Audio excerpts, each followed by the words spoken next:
You can't hold me down. You can't hold me down. You can't hold me down. You can't hold me down. You can't hold me down. You can't hold me.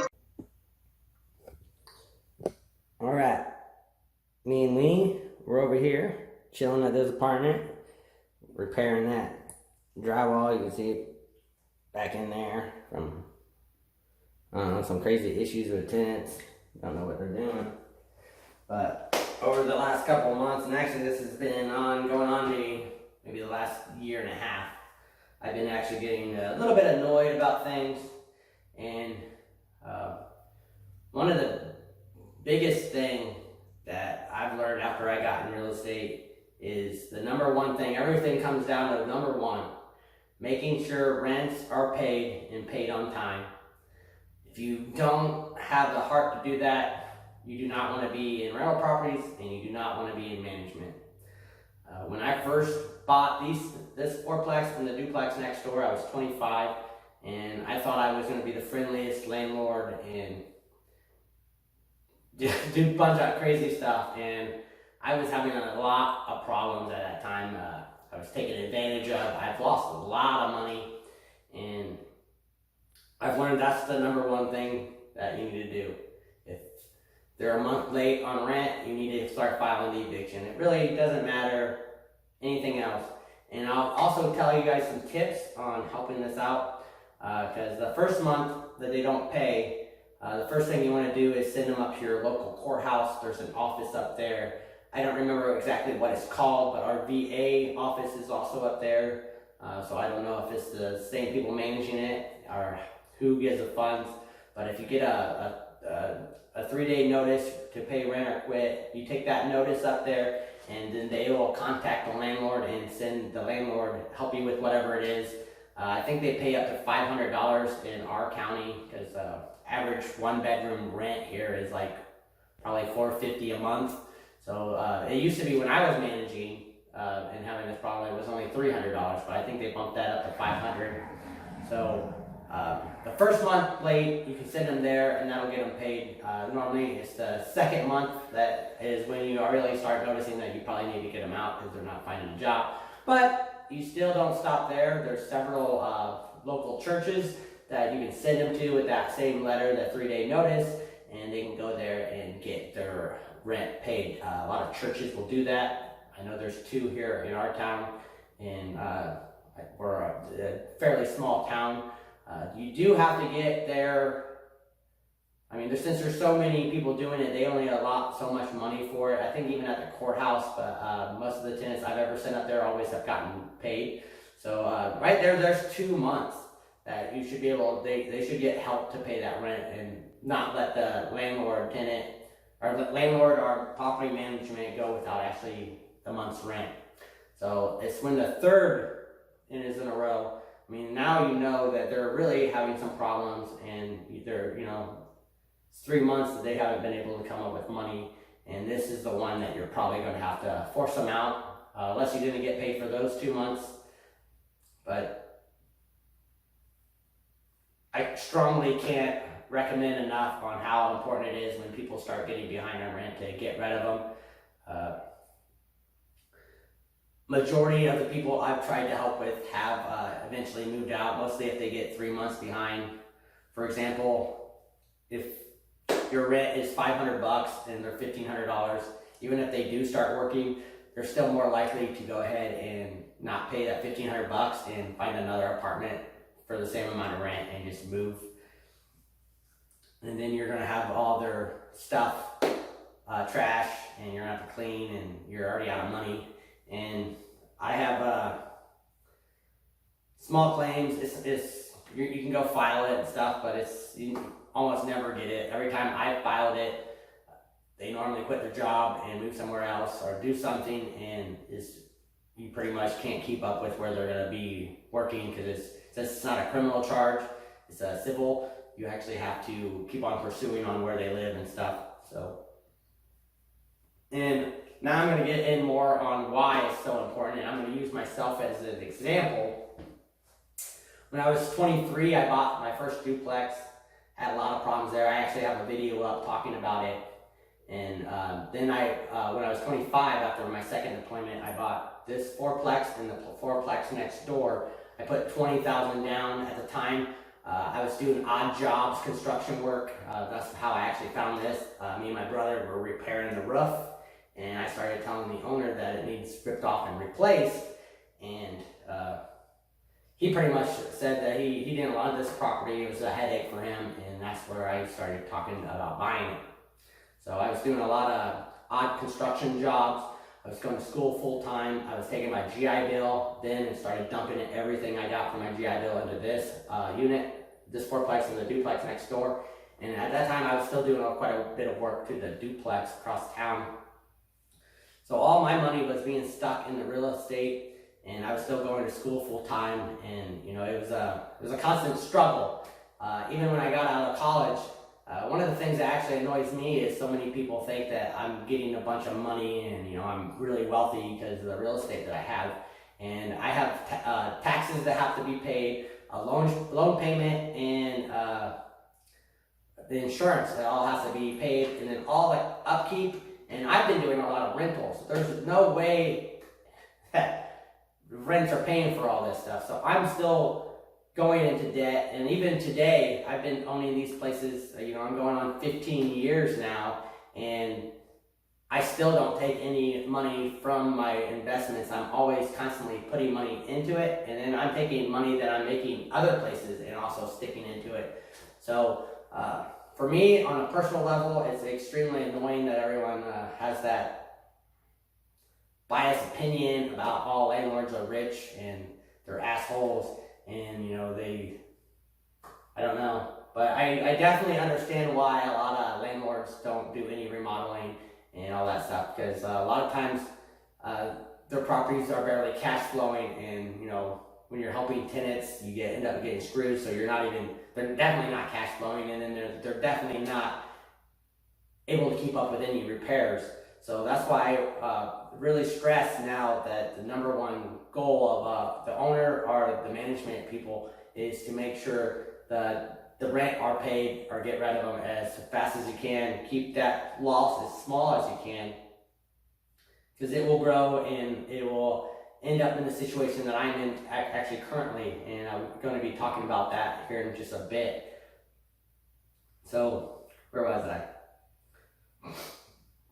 Because what happens if you don't start keeping up on it? You're going to get people back behind on rent, and you're going to be taking a huge chance of not getting paid. And when you don't get paid, not only does the property sometimes not cash flow, now you're going to have to be taking even more of your own and your funds, your savings, and other stuff, and dump into the properties that you have. You still have to pay your management. If you have management, there's still other stuff that needs paid. And when the rent doesn't come in to pay for that stuff, you're going to be stuck not being able to pay the taxes. And, now you're coming up on big problems on maybe even losing your investment that you already have invested, all the time and money that you've already put in. You could lose because you can't even pay the taxes. So, it's a very serious thing. So, you really have to stay on the rent collection and make sure it's paid.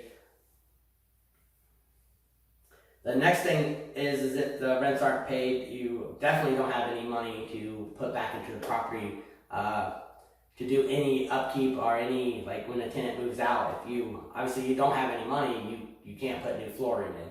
So that's where you start seeing a lot of slumlords where they don't ever do any work to it. And most of the slumlords that I see, they're actually very bad at collecting rent and managing and getting people out.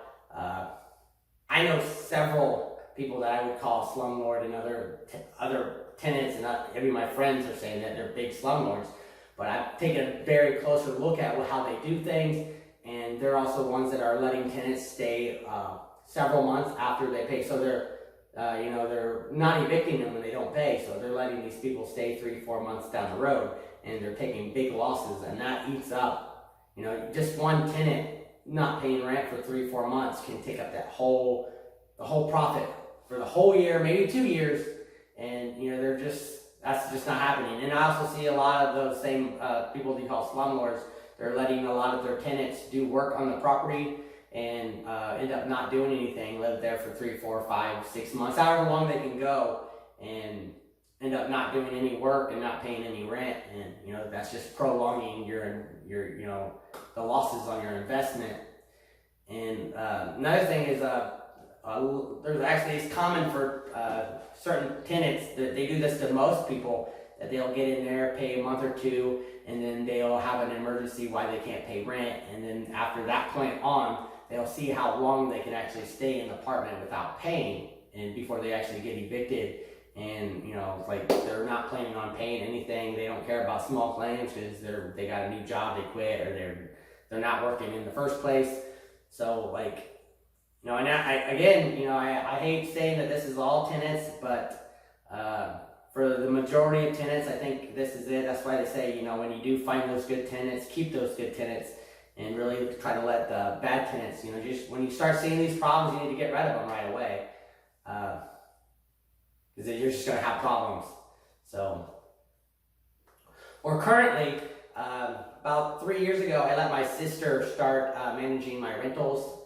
I've done it for about 15 years, and being stressed out about paying for everything is a huge responsibility all by itself. I mean, and funny thing is it actually doesn't take any work. It's just a lot of stress trying to pay for things, and mostly when your properties aren't cash flowing. And for me, I'm dumping a lot of money in remodeling and doing stuff. So again, I'm not living off my rentals. I wish I had enough and all of them were paid off that I could, but for me, that's not the case. And I think for most of you guys that are just getting into rental properties, that's the case.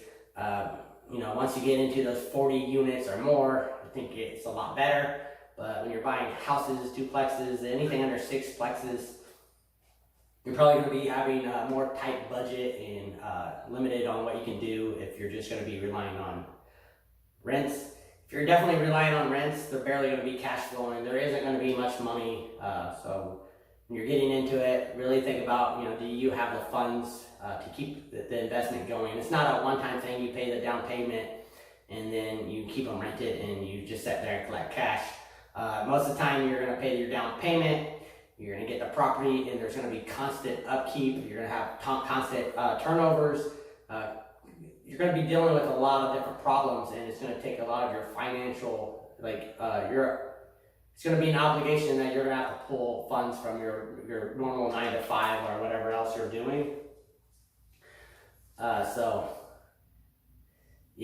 anyways, since then I've let my sister do the management. I finally had I got another property that was paid off, so instead of me accepting that money, I decided to reinvest it. I decided that I didn't want to deal with tenants anymore and do all that kind of stuff, so I was going to hire my sister as my property management to do this stuff.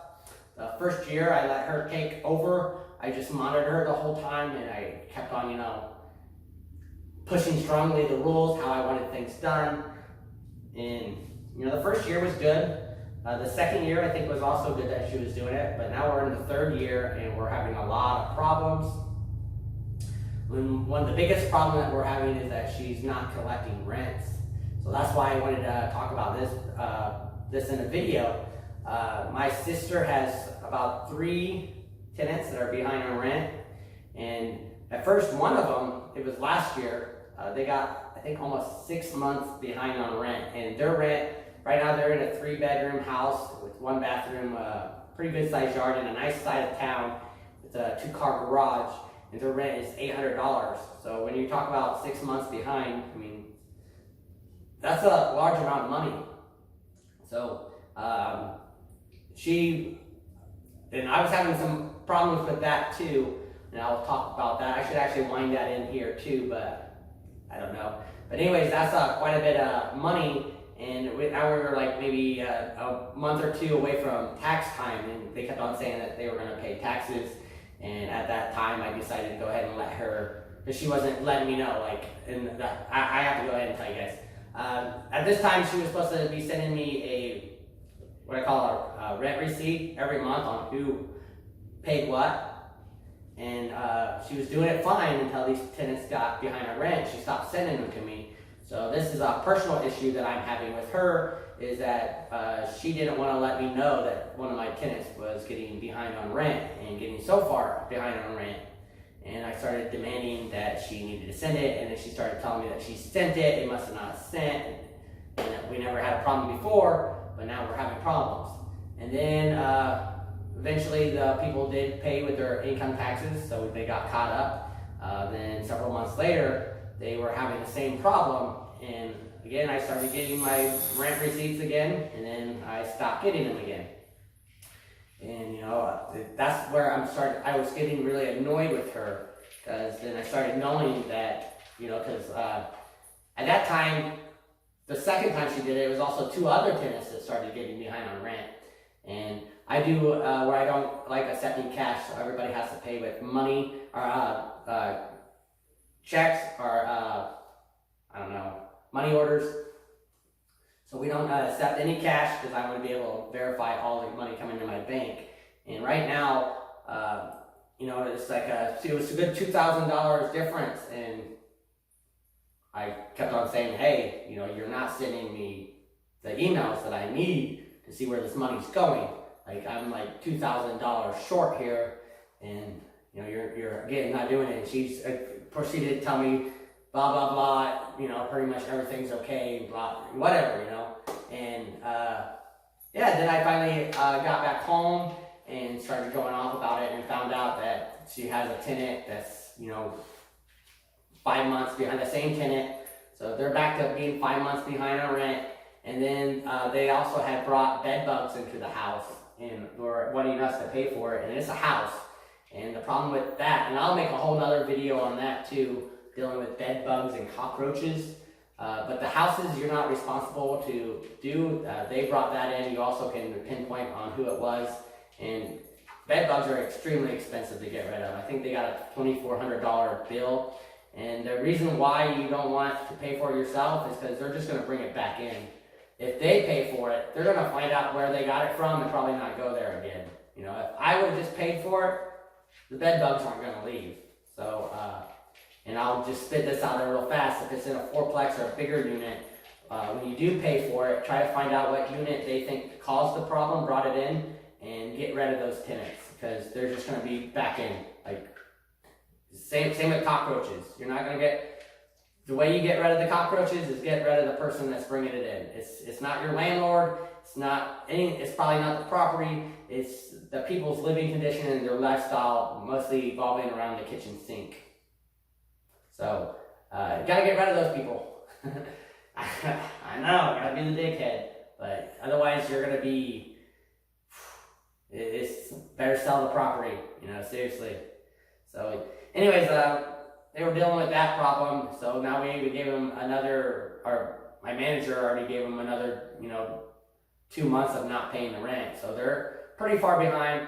And then I found out the unit where I'm in right now, the person was a couple months behind, and I started walking around the property since I've been home, and not how I've ever had this. I mean, it's crazy. Everybody turned their carports into fucking trash pits. So it's crazy. I also have her on to the people upstairs, but we got on to these people for being, I think they're 2.5 months behind on rent, and then all the trash, and they finally said, hey, they don't want to clean up all their trash. So we had about, a shit ton of trash outside that we had to clean up, and then we're gonna have to take to the landfill and pay. And then I'll show you right outside the window. This isn't how I was managing it. This is a 4-plex. This isn't your house. You gotta buy your own house if you want your house to look like that, but we can't have it looking like this. And I think they've even cleaned it up some, because I've been noticing up here people have been cleaning it up now. But their carport is the same way. It's just tore up with tons of trash, man. No wonder my sister might be having problems renting the unit.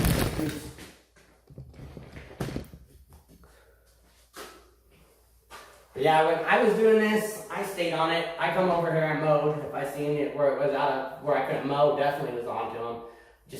I'm one of those people, I don't even talk to the tenants. I got to where I didn't want to be buddy friends with them. And that's another thing that you do not want to be. Do not be buddy with all your tenants. be there to do your job, because once you start being buddy-buddy, they're going to start asking you for favors, they're going to ask to slide on rent, they're going to ask to do some crazy stuff in the yard. You never know. So, don't even ask them to do repairs or anything like that, because then even if you pay them for it or take it off the rent, they're going to start asking you for favors, and that's where you don't want to get into that kind of stuff, because you're going to be going against your policies and rules that you have set. But anyways, this tenant decided that he wasn't going to do it and just pretty much moved, and we got left with his trash, and he was like 2-3 months behind on rent. So that really stuck it to me. And then actually the guy upstairs, I think, is 3 months behind on rent, and I don't know if my sister was telling him about the courthouse and other stuff, because he's just now starting to do that stuff. So I don't know why he didn't start doing that months ago. I don't know. It could be on her, or it could be, I don't know, but to me, if he's not paying, he needs to go. And again, we're going to be stuck with all of his trash. That's stuff I don't want. I never had this happen when I was managing. So I seriously, I've been cracking down on her. I made sure she knows that this is not acceptable. I never had it happen. I never let it happen. She shouldn't be letting it happen either. But I do know that they're treating her a little different. The guy next door, he's older. I think he has some problems.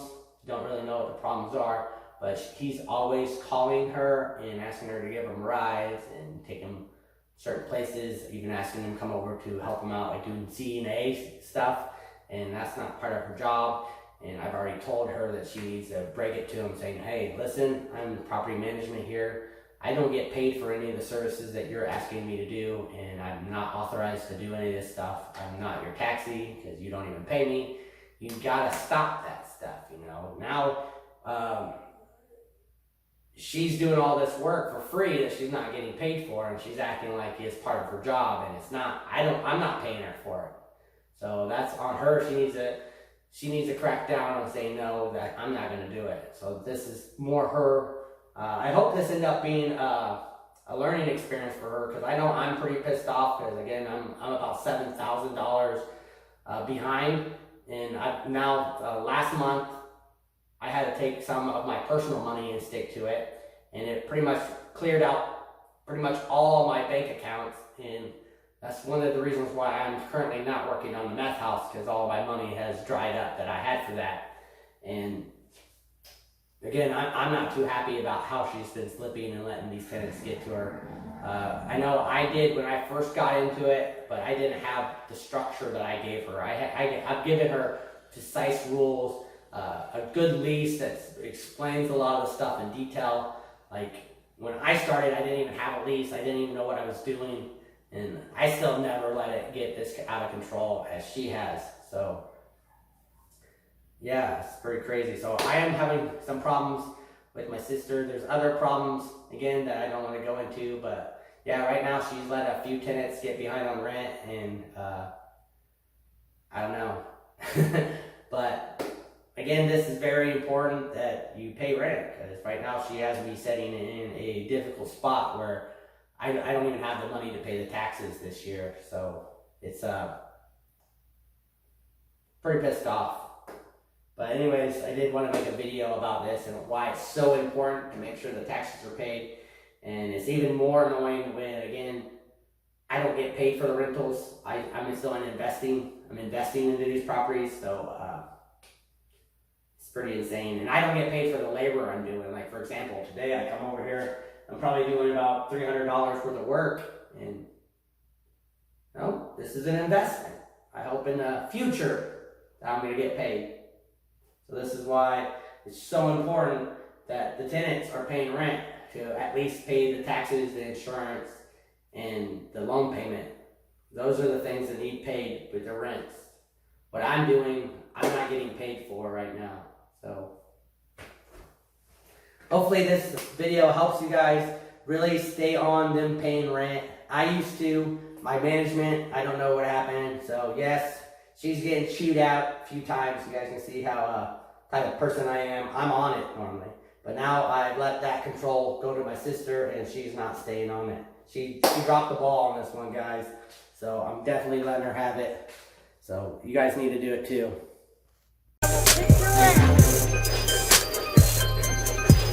Girl might want to see this.